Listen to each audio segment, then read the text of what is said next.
we're going to do quite a few more success stories, and this will lead us into lunch. And hopefully, you can see these will be the last of them, and you'll be able to see that there has been huge change in what they've done. The first couple have had a change in their whole life, and as Andrew said earlier, everyone has their story. And, if you can learn from someone else's story, it's a good thing. So please welcome to the stage, Ramesh and Indu Kumar. Let's get it started. Ha! Let's get it started in here. Let's get it started. Ha! Let's get it started in here. Let's get it started. Ha! Let's get it started in here. Let's get it started. Ha! Let's get it started in here. Hi there. Hello. Welcome. Welcome up to our stage. Thank you so much. You brought your own water? Yeah. So you left India in 2004. Tell us about what your life was like and where you went to. We moved out of India. We were from Chandigarh, Punjab. We were really well settled there then. Ramesh has a degree in commerce, and I did my master's in science, aspiring to be a teacher. But somehow the story just led on to, from there onto different things, and I'll tell you the story later as I go into it. So you moved to New Zealand? Yeah. Yeah, a young family of 4. We moved to New Zealand in 2004. Yeah. Yeah. And in there, obviously, you bought a house, your properties, your businesses were quite successful, Ramesh. What were you doing at the time? Yeah, I was doing job, and then in the evening time, I was driving taxi. You drive taxis at night time? Yeah. I don't want to stereotype here, but... In 2008, we bought a Turkish restaurant. You bought a Turkish restaurant? In the city. And she has to manage that. I bought it with my Turkish friend. And since we are vegetarian, it's very hard. So within just 3-4 months, we thought, no, we can't do it. So we gave it to our friend, and that was a wonderful restaurant. Great. Like, it's a 14-year-old restaurant, Yep. making heaps of money. Great. But still, we have to give it because we can't do it. That's fair enough. And then we thought, better we do something with education. So I thought, a lot of Indians are coming here. So we opened Students. Yep. we opened an education college. Yep. So in 2000, just after that, in 2009, we got the approval and all that. So the first year, we had nearly 50 students. And in 2010, we have 100. And we had 2 campuses, so we were doing really, really well. In 2011, we were expecting 300 students, and each student, fees was 15,000. So we were expecting 4.5 mil. We thought, now we are good. We are Going to settled. retire in 4 or 5 years. So the businesses were going well. You also became a director of He the joined taxi the company? Gold Yeah. Band taxi business. Yeah. So I became the director of, it's about an 80-year-old company. So I was the first, immigrant driver, director over there, so that was a big... So you were the first immigrant to become a director of that company that was 80 years old, based in New Zealand. Yeah. And, money's coming in and you're being able to travel and do a few things. You come to Australia in 2009 for a holiday, you quite like it. You go back to New Zealand, continue to do your thing, and then, of course, something that's in no intention whatsoever, the universe, the Earth, starts to react in a way, and there's earthquakes. And 22nd February 2011, our life changed. There was a big earthquake in Christchurch, and the building we were in the city, so that got damaged. Our houses got damaged. We have nothing. In fact, that very day, I still remember, I was in the college campus, I was just organizing a staff teacher meeting.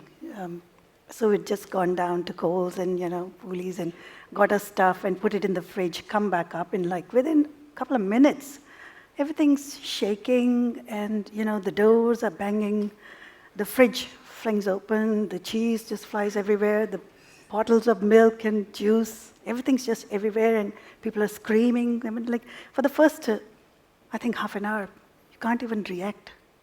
You can't even absorb. Your minds are just, what? And life just changes. It changes big time. So clearly you had, obviously, damage to the structural buildings, but there was damage to the businesses because straight away that meant that the students weren't going to come in anymore, tourists weren't coming in, so taxis started to get affected, everything got affected. Yeah, that's the reason 300 students all pulled up. They pulled back because for getting here, we have to give them a letter. They get immigration, visas and all that. So we have to do that. But when they see this, like in India, it was badly publicized because 2012, they say it's the end of the world and it starts from Christchurch. And after that... Of course, I mean, if you're going to organise the end of the world, you'd start at New Zealand, surely. I didn't say that, that's what they were saying. Don't shoot the messenger. And just after a month, there was a tsunami in Japan, so that follows, that. And so India in general, especially with the travel for the students, international students, it affected, and not just affected New Zealand, obviously affected the Australian market too, because I had contacts in TAFE. So you decided to pack up, sell your business at a loss, and come to Australia and start again. Yeah, it was hard to sell a business because hard to sell a house, no one going to buy it. So we tried to stay there, but it was very hard. Every day there's a shaking, and it's affecting our over 1 million brain. shakes. Yeah, over 1 million. So you were getting shakes, after tremors, rumbles, just troubles. constantly, and So everyone was on edge. Yeah. And we've recently had another one. Yeah. We feel very sad for them. Yes. So you turned up and saw Dip and Speak. Joined in May 2005, and you'd bought a PPR, which is okay. That's it there, is it? Yes. Yep. Western Sydney, you managed to scrape enough money together, working full-time jobs as much as you possibly can. Did you drive a taxi here as well? No. He drives a bus. Working his way up. Why I say is this because everything's getting bigger. It felt like it was just going to stop and just be nothing, but it's just getting bigger and bigger. So you've joined the community, you realise there's so much more you can do with the learnings that you've been picking up. You go off and you start looking at the Sydney and Brisbane market, and you do contract, you try and get something in Brisbane, it doesn't come through. Yeah, Brisbane. I saw a dual key in Brazil, but couldn't buy it because of price or something. So then I thought, I also consulted Kevin. So he says you won't get any manufacturing growth in it because those it was retailers. It was the end of the line deal. Yeah. It was a dual key thing, and it wasn't going to do anything for you. So you thought that market was quite tight, and you had a prerequisite of where you wanted to buy. Wanted to be near the city. I thought- We just wanted to be secure. We'd lost everything once, big time. We didn't want to lose it again. So you had a ring of 5 kilometres around any city. It didn't really matter. Yeah, as long as it was close to the city. Because I don't know about Australia much.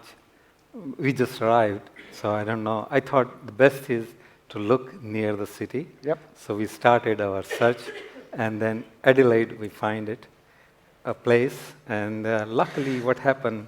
Great. So you go to Adelaide, you do find a property. Yeah. And the reason you're confident in this property here is because you also joined the wholesale club with Kevin. Oh, definitely. When I came to Dempna one-day seminar, I came alone, and so you signed up. And did you know about it? Yeah. Now he comes home with this I think that arrived later, the Yeah, box of books and CDs. And So he when I says, I've attended spent DIMFA, $10,000 I and I'm changed thinking, my oh mind. no. So you join the wholesale club, you buy this property, you pay $400,000 for it, which is reasonable because you've worked your way up and got the extra work and the deposits to do that.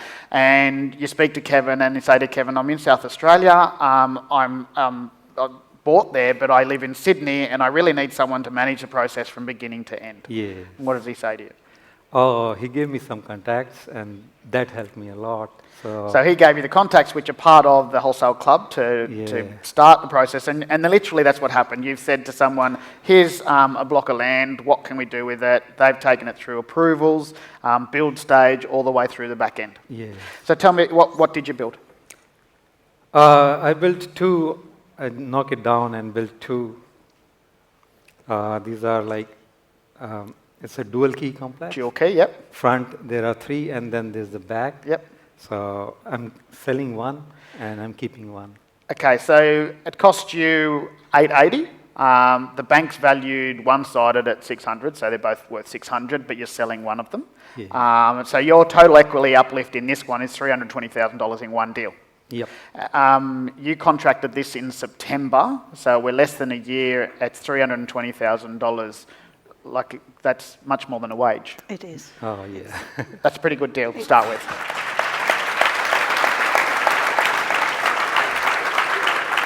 So you go, okay, well, we've got this one under our belt. South Australia seems to be working for us. You go off and you buy this one here. And tell us about this. Yeah, I bought this in December, and so this time I thought instead of two, because this was expensive one, so I thought we should have three on it.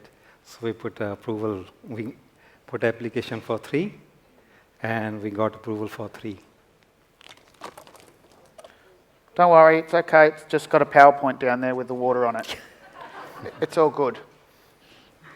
Call the electrician. So you do this. Your build costs on this are going to be $600,000. You're putting three on there. Yeah. And that's my spelling mistake for those of you in the crowd. So you've got 1.32 end, and we've done a conservative on that one. And so there's about $220,000 uplift in this deal as well. Yes. So between two deals, you've got $500,000 uplift. It's going to be 18 months in for the $500,000. Again, still a good wage. Yeah, but not enough. We've gone off, and you start talking to joint venture partners. Yes, I got few friends over there, so they got interested. So they asked for joint venture, and then we bought another one. We both went there in February, and we looked for two properties there. And you found two properties. Yeah. So there's four of you in the joint venture partnership, Yes. and you've picked up two properties, and there'll be 25% is your split. Yeah. Because you're some servicing, you're also managing the deal as well. Yeah. And you've bought this next property, and then you brought so you've renovated it with the excavator.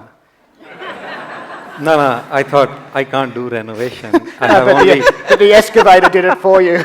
yeah, I just got, because it's hard for me to renovation He or comes from a anything. manufacturing background, But- from a family that's into business furniture manufacturers, but not a hands-on person. Nah, so I can't And do she it. still loves you. I'm glad he's the numbers person. Before coming up, I was saying, I'll say the words, you say the numbers, we'll be all right.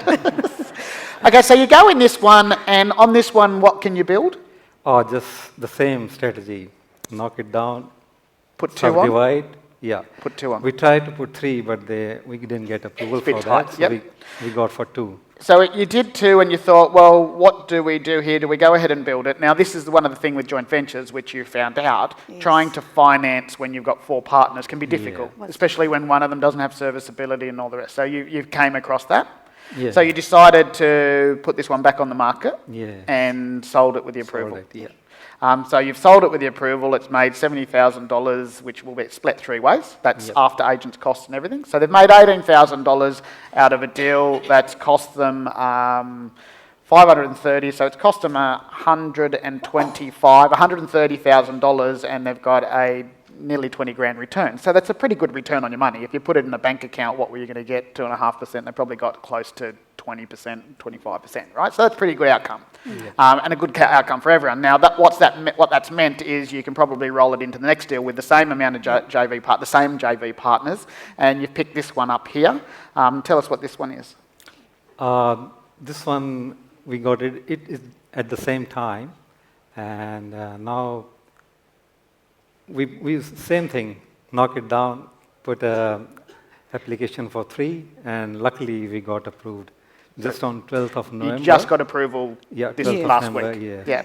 So that's a good thing. And at the moment, because you've only just got approval, this is where you now need to talking to the finance companies. You're a bit stronger because you've got that money from the last one, and there's possibility you'll go through this one. And the back end of this one, again, conservatives, because you think that each property will be worth $500,000. So there's probably another 100 grand in that. But we've left it to be conservative because we haven't finished this project yet at about 250. That's pretty good. Yeah. It is. For you, you teach people on weekends to do... Yeah. It's been almost 10 years that we've been meditating together, and we do it, like kind of religiously. And life's given us those situations where we've been learning on this end and then testing in these situations and come out positive. You try and then you move on, see positive results, move on. So it was like more of, looking, what I learned from my meditation was looking for the good in everything. So it's kind of getting that optimistic, positive attitude. And I do that, I do facilitate meditation even now at the moment in Sydney. We have many other centers.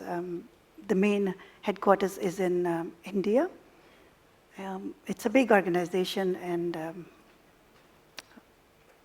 it feels good to be part of it and to be able to aspire and inspire people. It's people. to teach the process of meditation. It's not a religious base. It's simply just a process of learning how to meditate. Spirituality. Yep. Everyone's welcome. And even it's surprising how people bringing their little kids these days. It's great. So much. My kids meditate at school during sessions as well. That's great. They do. That's what happens when you send them to alternative school. Yeah. They don't smoke pot, by the way. If you want to know more about that, obviously they can ask you later on. Yeah. So for you, what's your learning and advice? What would you say to people sitting there right now? As some of the other speakers up here, they've already mentioned, be positive, get that mindset, and learn. Learning, our education was big in my family, especially. My father was a gold medalist engineer. He always pushed me, go learn, get your education first. So I did my master's before I got married and did nothing with it for 13 years till I chose to do, just went to this school where my daughter was studying. I said to the principal, I said, well, I want to do something useful, something for myself. She said, I'll come and do some casual teaching. So I wanted to go, and I thought, that felt right. So I thought I'll go and become a teacher. Went to New Zealand, got trained as a secondary teacher. Did my CELTA, teaching English to speakers of other languages. Guess what? Life provided a bigger opportunity to have my own college. So education was always there. And then when he got that big box of books, I was with him.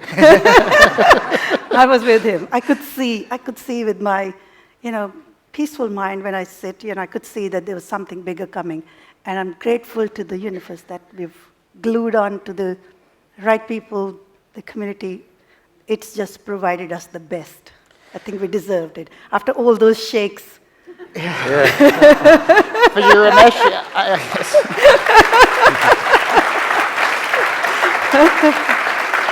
how is it for you, Ramesh? It's obviously very satisfying to complete these projects and go through and do things, yeah?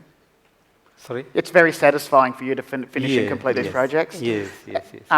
From where it was in New Zealand, what's it feel like now? It's wonderful. When we came here, we had nothing because everything was tied up there. I couldn't sell my business because no one was buying it. Couldn't sell my house, no one buying it. So when I came here, no money, even don't have a house to rent because wherever we go, they look for history and all that. So luckily, one of my friend, he was going to India, so he gave his house for 1.5 months, and we have to look for a house in that time. So luckily, there was one agent. His wife was from New New Zealand. Zealand. So she connected on that level. Right. And he helped us to find a house, and then slowly we look for jobs, all casual jobs. Then we got permanent jobs. She's in hospital, I'm in transport department, so it's all going well. So, Indu, for you, tell us where you started and where you're finishing, and once these deals are done. I guess the highlight is we started twice in life, with almost nothing. We left India, we thought we'd left our careers and everything, moved on to a new country with nothing, and didn't imagine that we'd have to do it again, repeat the recipe, and you get something different, So, but we did it. We arrived in New Zealand in Australia with almost nothing, and it was a very, very. I don't have the right words to describe that feeling. It was just so sad.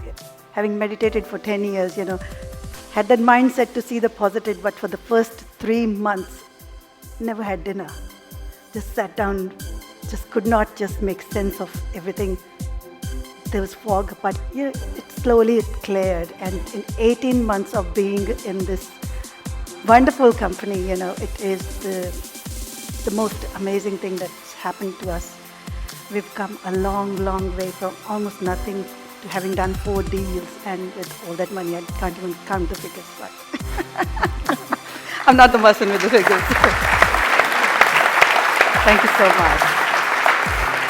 And it is wonderful to see that, and you note that everyone that gets up here has had a bit of a bashing around most of the time, and they're now, and they've just managed to pick themselves up. You saw what Brad just said, change their state and get into a point of positivity, and you guys have done it perfectly. So thank you very much. Thank you. Thanks. Thank you. Thank you, everybody. Thank you very much.